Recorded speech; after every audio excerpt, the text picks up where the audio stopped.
আজি ৰাতিপুৱা 7টা 7:30 মানৰ ভিতৰত মানে আমাৰ যিটো 3 নম্বৰ লালকুচি বৰাহাটবাৰী নদিয়া ঘাট ছাত্ৰ ছাত্ৰী স্কুলৰ ছাত্ৰ ছাত্ৰী নাও পাৰ কৰা নাওখন মানে ব্ৰহ্মপুত্ৰ নদীৰ মাজতে মানে ওপৰৰ নাৰ ওপৰৰ অংশটো ভাঙি মানে নাওখন ডুব যোৱা নাই, কিন্তু তাৰে ছাত্ৰ ছাত্ৰী বহুত মানুহ পাব্লিক তাতে নদীত ডুব গৈছে।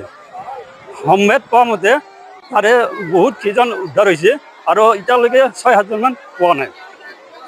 আমাৰ ৰাইজে তদাৰক কৰি আছে বস্তুখিনি, এতিয়ালৈ পোৱা নাই আৰু তাৰে মানুহে কিছুমানে উদ্ধাৰ কৰিছে, জীৱনতে উদ্ধাৰ হৈছে। গাঁওখনত মোটামুটি 100 পৰা 120জনমান মানুহ আছিল আৰু সেইখিনি মানুহৰ মানে ছাত্ৰ ছাত্ৰী বেছিখিনি ছাত্ৰ ছাত্ৰী, তাৰে এতিয়ালৈ 6-7জনমান ছাত্ৰ ছাত্ৰীৰ আমি সম্ভেদ পোৱা নাই।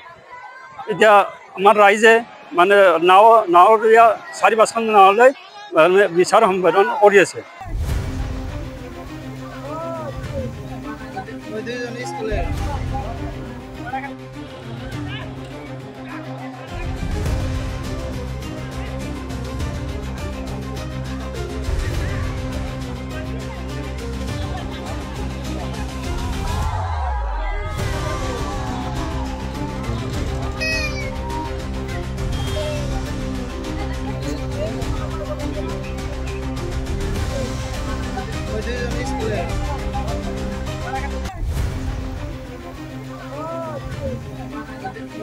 School.